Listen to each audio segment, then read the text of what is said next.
Moi. Moi. Taas ollaan täällä röntgenlabissa. Mites tällä kertaa katsellaan?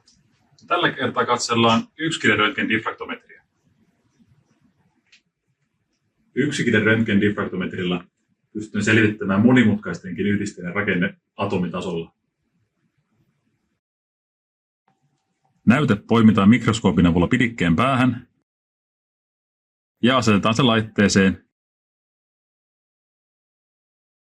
ja aloitetaan mittaus. Laite kääntää kidettä eri asentoihin ja mittaa siitä tulevaa sirontaa.